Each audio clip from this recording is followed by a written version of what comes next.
മാന്യ സുഹൃത്തുക്കളെ,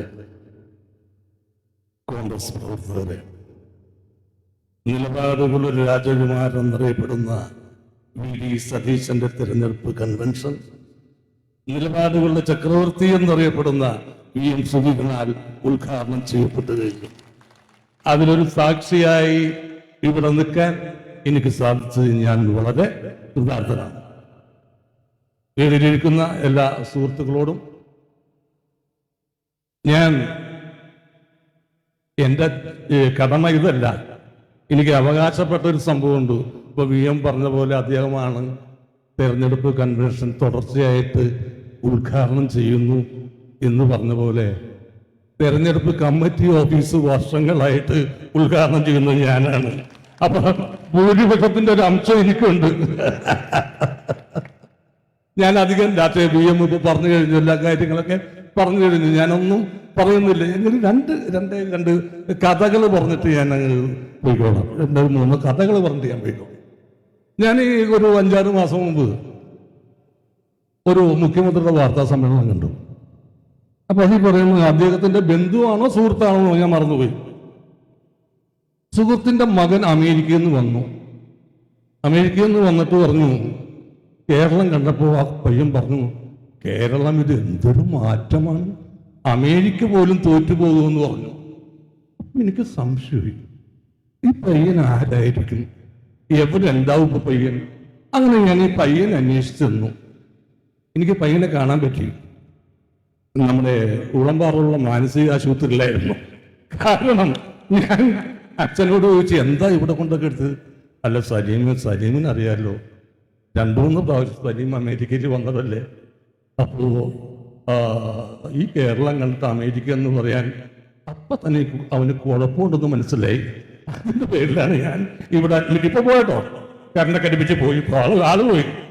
പിന്നെ അതൊരു 2 ആഴ്ചയായിട്ടുള്ളൂ, 1 മാസമായിട്ടുള്ളൂ വേറെ ഒരു വാർത്ത വന്നത്. വാർത്തയെന്ന് വെച്ചാൽ മുഖ്യമന്ത്രി തന്നെ പറഞ്ഞത്.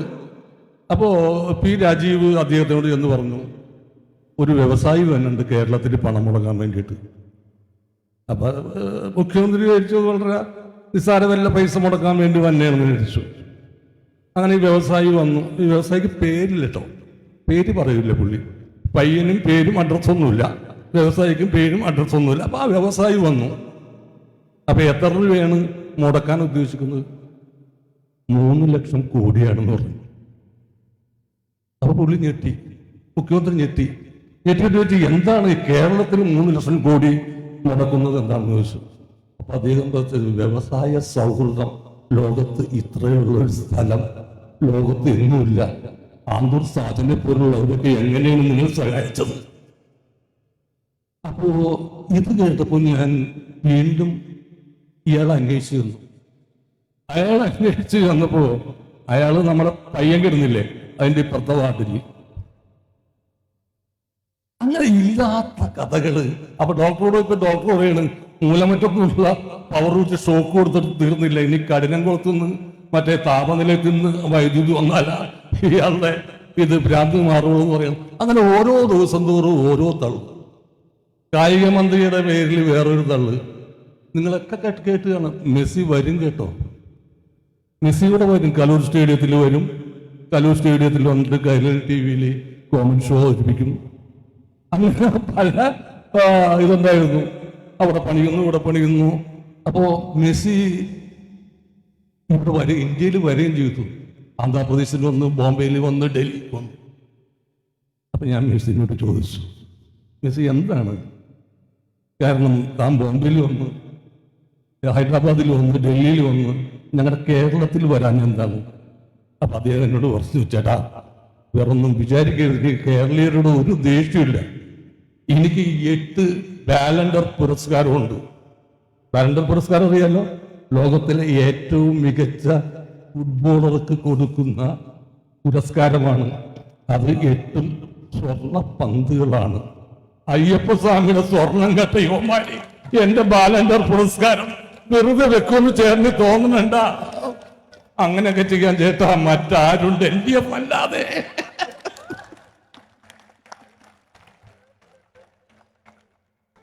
അപ്പോ അപ്പൊ മെസ്സിയോട് നിൽക്കുന്ന തോന്നരുത്, അദ്ദേഹം പാവമാണ്. പിന്നെ എൻ്റെ ഒരു ശിഷ്യനായ രമേശ് പിഷാരടി പാലക്കാട് ഇലക്ഷൻ നിൽപ്പുണ്ട്. എനിക്ക് വലിയ സംശയമായിരുന്നു, ജയിക്കുമോ എന്നൊക്കെ ടെൻഷൻ ഉണ്ടായിരുന്നു. കാരണം ഞാൻ തന്നെ നിൽക്കുന്നതിന് തുല്യമായിട്ടാണ്. ഇപ്പം എനിക്ക് ഉറപ്പായി അവൻ വമ്പിച്ച ഭൂരിപക്ഷത്തിന് ജയിക്കുമെന്ന്. കാരണം തോമസ് ഐസക് ഡോക്ടറാണ്. പറഞ്ഞെന്താ, ഈ കമ്മ്യൂണിസ്റ്റ് പാർട്ടിയുടെ അധികാരത്തിലേക്കുമ്പോൾ അമേരിക്കൻ CIA വന്ന് രഹസ്യ ചാരന്മാരും അത് അന്വേഷിച്ചപ്പോൾ അതൊരു നാടകമാണ് കമ്മ്യൂണിസ്റ്റ് പാർട്ടി അധികാരത്തിൽ കയറ്റിയെന്നാണ് ഈ ചാരസംഘടന അവരോട് ഒന്ന് റിപ്പോർട്ട് കൊടുത്തത്. ആ കലാകാരന്മാരെ കോമാളി എന്ന് വിളിച്ചത്. കലാകാരന്മാർ ഇപ്പോൾ അവർക്ക് കോമാളികളായി മാറി. അപ്പൊ ഞാൻ വിചാരിച്ചു, ഇങ്ങനൊരു ഡോക്ടറല്ലേ, ഈ സാക്കള് തള്ളമാര് ധനതത്വശാസ്ത്രത്തിൽ ഡോക്ടറാണെന്നാണ് ആള്. അപ്പൊ അങ്ങനെ ഒരാളിങ്ങനെ പറയുമോ? ഞാൻ വീണ്ടും അന്വേഷിച്ചു എന്തിലാണ് ഡിഗ്രി എന്ന്. അപ്പോഴാണ് കയറുപിരിയിലെ തരികിടകൾ എന്നാണ് അദ്ദേഹത്തിന്റെ ഡിഗ്രി. പിന്നെ അതല്ലേ പറയാണ്ട് എന്താ ചെയ്യാ. അപ്പോ ഞാനത് ഇനിയും ഹൈബി പ്രസംഗിക്കാനുണ്ട്, ഒരുപാട് പേര് പ്രസംഗിക്കാനുണ്ട്. അപ്പോ ഇത്രയും കാലം സതീശൻ ചേട്ടനെ നമ്മൾ വിട്ടത് ഒരു MLA ആയിട്ടായിരുന്നു. ഇനി കേരളം നയിക്കാനായിട്ടുള്ള ഒരാളായിട്ടാണ് പറവൂരിൽ നയിക്കേണ്ടത്. അപ്പൊ ശക്തമായ ഭൂരിപക്ഷം, ഞാൻ എന്നൊന്നും പറയുന്നില്ല, നമ്മളെക്കാൾ ആവുന്ന രീതിയിലുള്ള ഭൂരിപക്ഷം കൊടുത്ത് അദ്ദേഹത്തെ വൻപിച്ച വോട്ടിന് ജയിപ്പിക്കണം. മാത്രമല്ല UDF അധികാരത്തിൽ വരും എന്നെനിക്ക് 101% ഉറപ്പുണ്ട്. ജയ് ഹിന്ദ്.